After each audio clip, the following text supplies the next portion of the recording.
O momento singular que vivemos requer um esforço coletivo para que a escola, essa instituição educadora centenária, se reinvente. Os desafios são muitos. Estamos em plena pandemia, as escolas fecharam, as escolas reabriram, mas as incertezas em relação aos processos e ao cotidiano durante a pandemia continuam muito grandes. Bem, nós criamos esse canal para conversar com você, professor, gestor, coordenador pedagógico. Sabemos o quanto o coronavírus impactou nossas vidas em todas as direções. O assunto de hoje é educação e tecnologia. Ontem, hoje, com a pandemia, e amanhã. Para conversarmos um pouco sobre isso, nós convidamos o Paulo Antônio Pascoal Júnior. O Paulo é mestre em educação pelo programa de pós-graduação em educação da Universidade de Caxias do Sul, onde agora está fazendo o seu doutorado. Paulo, muito obrigada por estar aqui hoje conversando conosco e te proponho que a gente comece. Conta um pouquinho para nós sobre essa história, brevemente, né, da educação e da tecnologia até nós chegarmos hoje na pandemia, né? Que marcos a gente pode identificar, Paulo? Olá, primeiramente obrigado, professora Cláudia, pelo convite. A história da informática na educação, apesar de muitas pessoas pensarem que é algo bastante recente, né, em termos de tecnologia, né, historicamente até pode ser recente, mas em termos de tecnologia são mais de 30 anos, em torno de 40 anos, se a gente pensar num cenário global, mas pelo menos 30 anos no Brasil. Então, eu costumo delimitar em pelo menos 3 marcos, assim, em termos de história. Primeiro, é aquele início lá nos anos 80, início dos anos 90, né? Final dos anos 80, início dos anos 90, que chega no Brasil a tecnologia Logo, a linguagem Logo do Seymour Papert, que foi quem concebeu, em que as escolas, algumas isoladas, né, passam a utilizar essa linguagem de programação que tinha como objetivo desenvolver a lógica, desenvolver conceitos de matemática. Inclusive, na nossa região, teve 2 ou 3 escolas que começaram ainda no final dos anos 80 utilizar a disciplina de informática com programação em linguagem Logo, né? Só que nessa época nós não tínhamos interface gráfica, era apenas uma tela preta em que se desenhava uma casa, uma forma geométrica, e ali tinha uma série de conceitos com linguagem de programação que iam sendo desenvolvidos.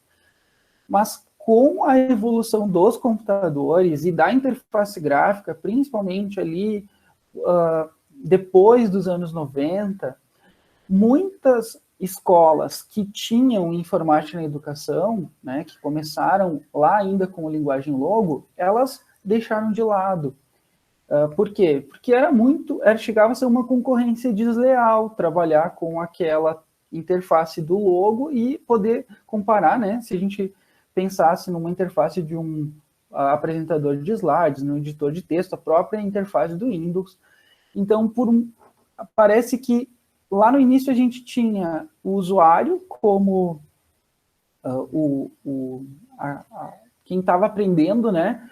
Como desenvolvedor, já pensava em desenvolver tecnologia, porque criavam coisas no Logo, e aí parece que a gente muda de lado para ser usuário, tanto professor como aluno. Então eu consigo enxergar esse marco, né?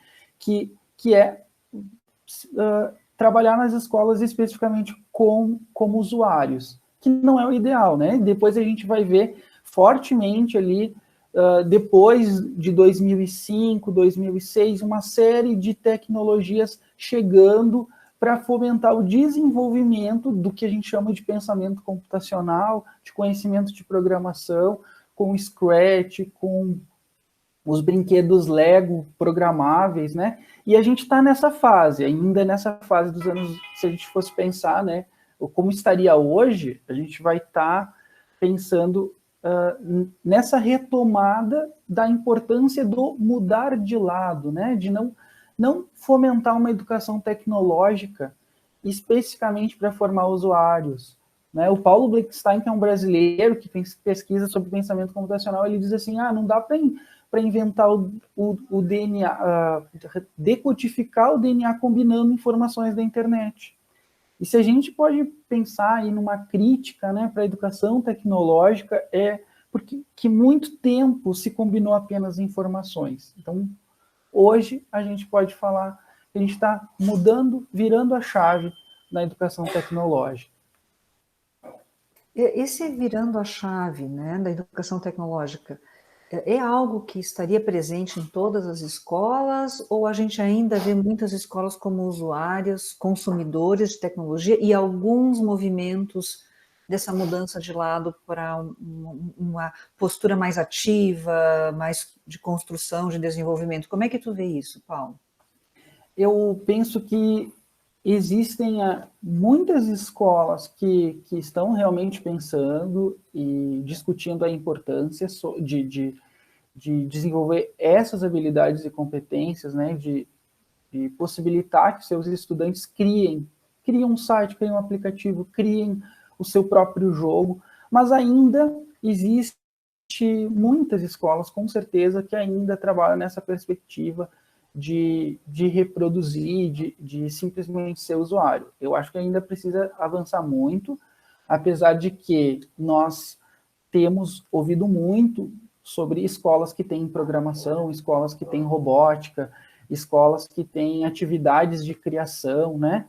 Mas a gente precisaria de uma pesquisa aqui para quantificar exatamente, né? Mas a minha percepção é que ainda são escolas isoladas, apesar de que quem estuda, né, vê uma série de movimentos. Se a gente olhar o Congresso Brasileiro de Informática na Educação, a gente vai dizer, nossa, mas existe muita iniciativa, mas ainda assim, todas aquelas publicações, que são muitas, são iniciativas isoladas, se a gente pensar num contexto macro, se a gente mesmo poder perguntar para os nossos colegas professores como eles trabalham na sala de aula com informática, a gente vai observar nos discursos que ainda é muito, eu levei os meus alunos para o laboratório para fazer uma pesquisa, para fazer uma apresentação de slides, né?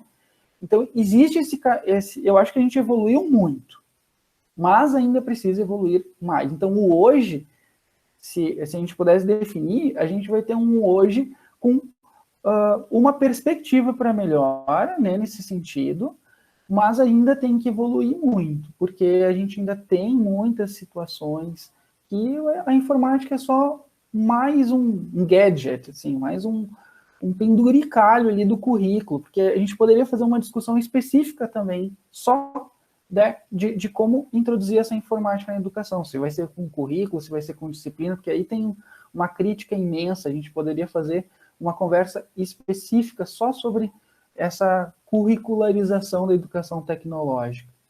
Paulo, voltando à questão histórica, né, tu delimitou uns 3 momentos, mais ou menos. A pandemia, ela, historicamente, ela acaba sendo um marco nessa relação da educação com a tecnologia ou não? Como é que tu vês isso? Depende da nossa perspectiva. Eu acho que se a gente pensar em termos de usuário, sim, ela vai ser um marco, né? Se a gente pensar em termos de pessoas que desenvolvem, de desenvolvedores, professores, criadores, eu acho que não.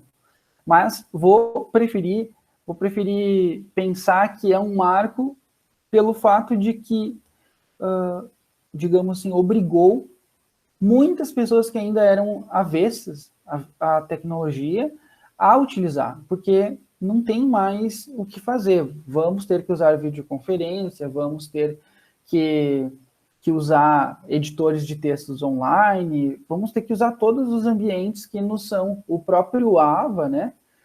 Mas ainda é como usuário, né? Nós somos usuários do Google Meet, do Zoom, das plataformas de videoconferência, dos AVAs, né? Então, existe eu acho que a gente caminhou não só na perspectiva do professor, porque existe muito estudante que também não é familiarizado. Isso é algo que eu sempre discuto nos meus textos, é um mito a gente pensar que só porque a pessoa é jovem, estudante, ela domina tecnologias. Não, ela não domina, isso não é comum.